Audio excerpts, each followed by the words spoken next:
All right, in your kit you have some color. We think that the color used in that piece was umber. It might not be, so if you have some browns or blacks, the goal is that you want to be able to reach a dry version of what the darker brown in that base is.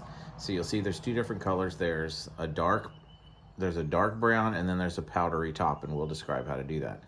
So we think that's this here, but it might not be. So you're going to start off with this, and you're going to end up with something that's about this color here.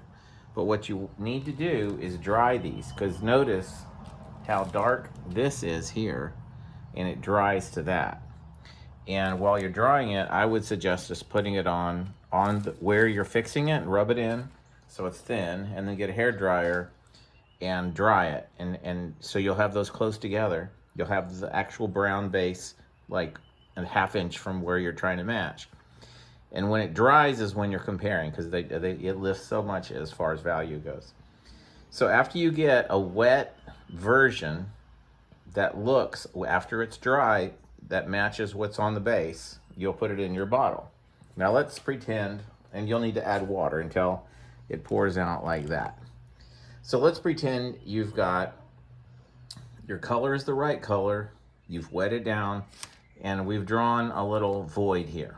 I would, as far as the piece, personally, I would not do the external, the corners, the edges, because they're more, it makes more sense artistically, although, you know, the voids, regardless, if you want none, you could do them all. But what you're gonna do is you're gonna fill this up like a little swimming pool, and you may even wanna have a little water sprayer. Maybe this isn't thin enough, or maybe it is. But this is also gonna shrink quite a bit as it dries. And then you're gonna have that little area filled, right, like that. And before that dries, you'll take a powder, and you may even also want to do some powder matching. We think that it's kind of a taupey white powder, but it could be slightly different. But then you're going to powder it. So this is going to stick to the top, and you can just leave it a mess, let it dry. When it's dry, you can blow it off with a blower, or sweep it off.